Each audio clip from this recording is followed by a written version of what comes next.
Hi, she's Lynda, a Jiu Jitsu purple belt. And he's Marco, a Jiu Jitsu brown belt. And this is Speakeasy Jiu Jitsu. If this is your first time tuning in to Speakeasy, we're just two coaches from SBG So Cal, and we talk about Jiu Jitsu.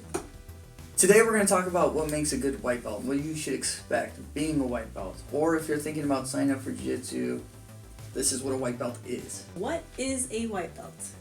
A white belt is someone who signs up for a class, and on your first day you're awarded your white belt. That is a white belt. Somebody a while back said, I can't remember who said this, but he said that I'm a white belt in every martial art. And at first I was like, hey, that's true. But at the same time, it's not true. Everybody says you buy your white belt because you sign up for classes, right, and then you're given a white belt. But when it comes to being a white belt, I feel like you still have to earn it, right? Because a lot of people don't make it through the white belt stage and the blue belt stage, or people don't even make it past their first week of classes. It takes a lot to step on the mats and do something that you're not familiar with, and especially as a kid, your parents encourage you to go do it. It might seem a little scary. It's funny and exciting, but as an adult, you step on the mat, and a lot of adults are super shy, or insecure, or scared that they might get hurt. They get nervous. Yeah, there's a bunch of different factors, right? It just depends on the person and whether they can stick it through or not. And that's what makes you earn your white belt, is making it through that first initial stage of classes and learning who everybody is and all their names and the teachers' names and learning how to fall and all this crazy stuff that you never do. Especially in MMA, you're learning how to punch and kick. Right. I mean, unless you're a jerk out in the streets punching old ladies in the face and getting into fights all the time. Not everybody's doing that. Nobody knows how to eat a punch and be like, okay, high five, yeah, all right. Yeah, it's still very much a fight. So, on average, how long do you expect to stay a white belt? On average, I've seen some people get promoted to blue belt in a year. I was a white belt for about 3 years. The next belt is blue. So the belts are white, blue, purple, brown, and then black. And then there's coral belt and then red belt. Going from white to blue, on average, takes about 2 years. I would say if you have a job and you're not a medal chaser and you're not doing it 2 times a day, 6 days a week, it'll take about 2 years. Sometimes longer, sometimes less. It just depends. Makes sense. Yeah, I think it took me about 2 years too. But during that last year, I was like, I gotta get my blue belt. I'm training hard. What should you expect as a white belt? You should expect mats. You should expect a teacher, possibly teammates. Maybe the gym will smell like feet. That's not a good sign. It's not a good sign, but it's not uncommon. Okay. I went to go visit a very well-known gym and with outstanding teachers. And when I walked in, I got hit with just a wave of I dove into somebody's shoe. Oh. Just a wave of foot smell. I would expect the school to be clean, but... Do you think that smell could have happened from one session? Maybe, but that place was packed. Really packed. And it was just, school smell. Whatever. We keep our school smelling really good. Also, you should expect just a certain atmosphere at the school you train. Every atmosphere is different. It should always be friendly. I've gone to schools where it's a little bit more intense than other schools. Also depends on the class, because if you're a white belt and you're like, yeah, I could do the competition class because I saw Keenan Cornelius do all these competitions. I know who he is, or Gordon Ryan, and I want to be like them. Day one, I'm in a competition class. It's obviously not for you. What do you think a white belt's goal should be? Well, people join jiu-jitsu for different reasons. They'll either join because they want to get fit. They'll join because they want the atmosphere and relationships and the community that come with jiu-jitsu. They might join because they got into a street fight or they were assaulted and they want to learn self-defense. So everybody's goals are different. So let's talk about rolling as a white belt. Rolling as a white belt. Ooh. 1000% all the time. Just yes. No breathing. Just go. Submit. You gotta be the strongest one on the mat. You're breaking spines and ankles. The first thing you should learn is a heel hook, and then a knee bar. And then whenever somebody gets you in a choke, the only way you get out of the choke is by grabbing the fingers and breaking them. So that's a bad white belt. Your goals while rolling. At our school, if you're a fresh white belt, what we do is we have you drill positions. So we teach you certain basic moves. We have like an 18-week system.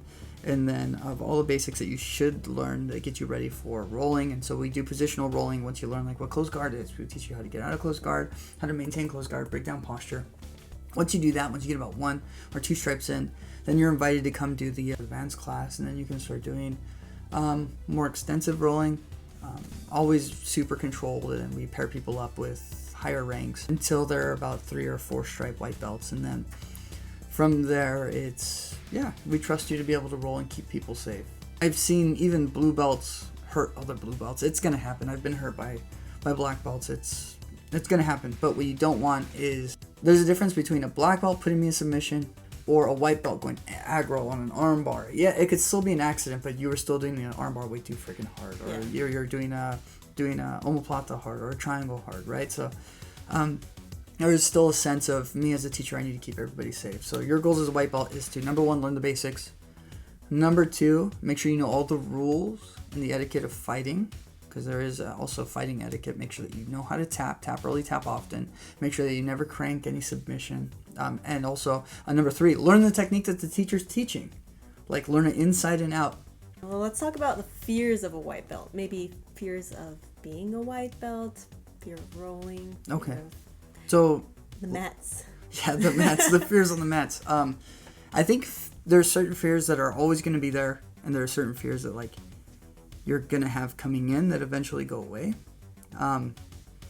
Like one big fear that people face is, am I in shape enough to do jiu-jitsu? Like a big obstacle that people have. Like they'll come in, they'll do the first class, like, yeah, I had a great time, and they're just like exhausted. Maybe they almost threw up during class. I've had people throw up after the first class. It's not even that intense, but it's just the body isn't used to a lot of the movements, and so people, they overexert themselves. So the fear is like, hey, I need to lose 30 pounds before I need to get in shape before I do jiu-jitsu. No, you do jiu-jitsu to get in shape. The class isn't that hard. The hardest part is the first 2 weeks. If you can make it, if you're doing 2 classes a week, that's 4 classes. If you can make it past those first 2 weeks, your body knows what to expect when you're there. You know how to like sort of regulate yourself, and then by then you realize, hey, you're not the best person in class. And that's another fear, is worrying about being the best person in class all the time. You try to be your own personal best, but it's okay not to be the best. It's okay to make mistakes. It's okay to make mistakes. Another fear is injury.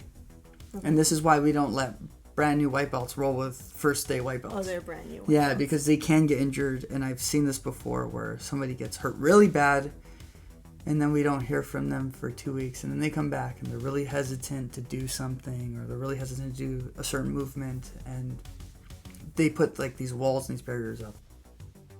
I blanked out. You're just talking about I know. Just stepping on the mats can be a fear, right? Yes, absolutely. I think that like just doing something new, it's different. It's a little bit scary because you are learning a self-defense. You are learning a sport, a fighting sport. It could be scary. Yeah, especially if you have no martial arts background. Yeah. So even though I did karate, traditional karate, for 10 years, or 11, I can't remember. For a while, even trying jiu-jitsu was very nerve-wracking for me. Yeah. And I see that a lot with other martial artists too, especially when they're high-ranking in another art. Anyway, let's talk about fears women have doing jiu-jitsu. As a woman, jiu-jitsu can be very scary. Like, there's a difference between doing stand-up fighting and then having to be on your back and someone getting past your legs, and then suddenly they're on top of you, and it can be very frightening for some ladies, for some guys too. I guess I shouldn't just generalize.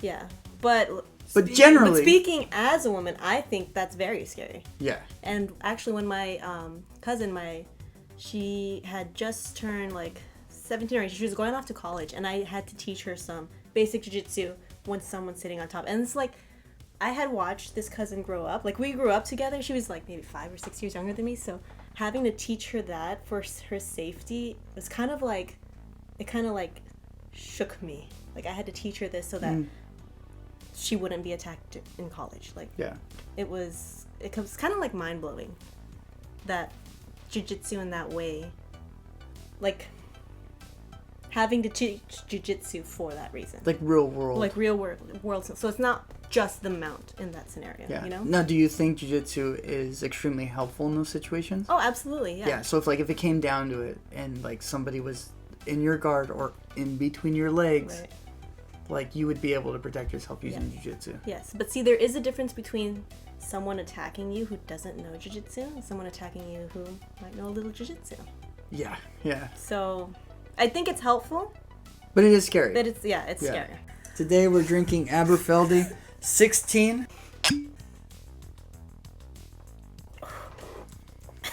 This was a gift to me by my uncle-in-law. I officiated their wedding a week ago in Yosemite.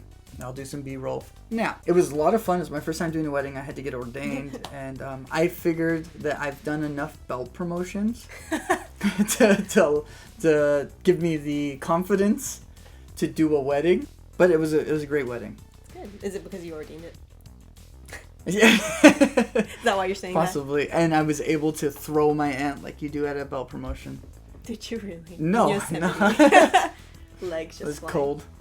So what makes a good white belt? Listening and learning. Is it time to be a good listener and a good learner? And if I'm teaching technique and you're sitting there picking at your toes or you think you already know the technique, I've seen my teachers teach the same technique over the past 10 years, maybe twice a year. Yeah. And no matter how many times I see the technique, I still watch it like it's the very first time I'm learning it. Because I'm a firm believer in maybe I wasn't ready to learn that technique the first time I saw it. All right, so focus on the drilling and not talking. When we teach technique and it's time to drill the technique, I put 2 minutes on the clock, 5 minutes on the clock. If it's your turn to work the technique, we shouldn't be talking the whole time. You should really be working on that technique. I feel like sometimes students, if there's no time limit, they'll do the technique a few times. Once they feel like they got it, they'll sit back and now they'll start talking. And they'll wait for the teacher to say, okay, break, next technique. Yeah.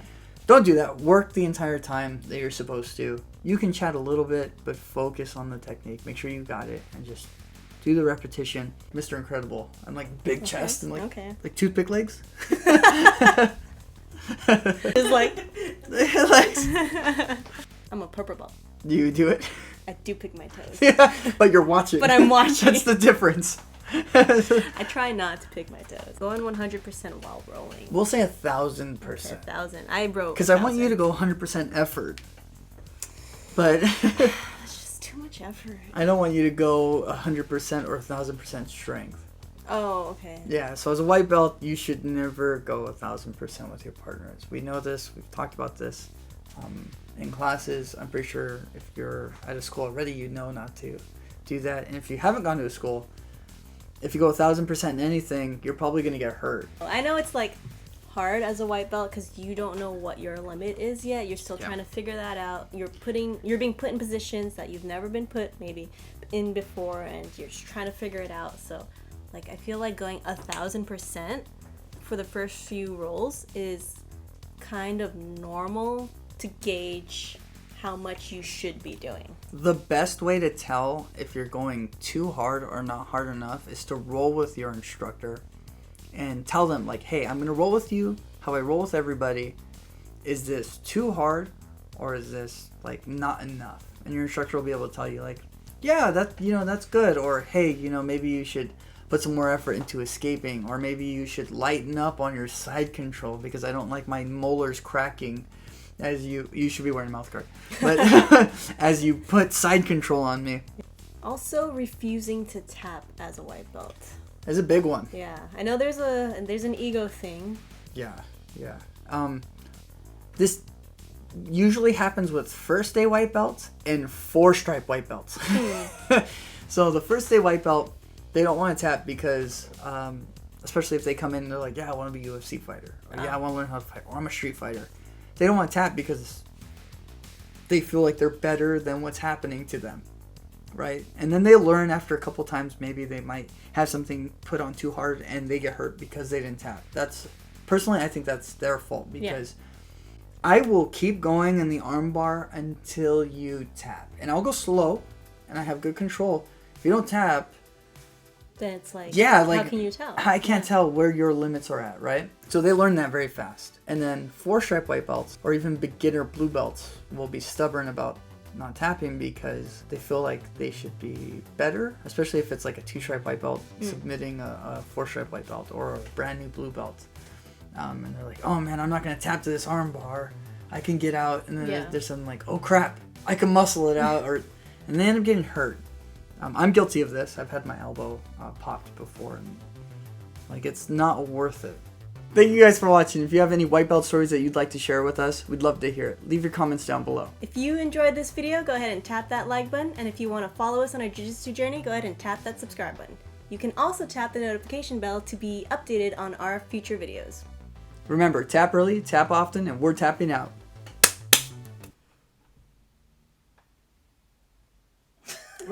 I'm trying to like lead up to it.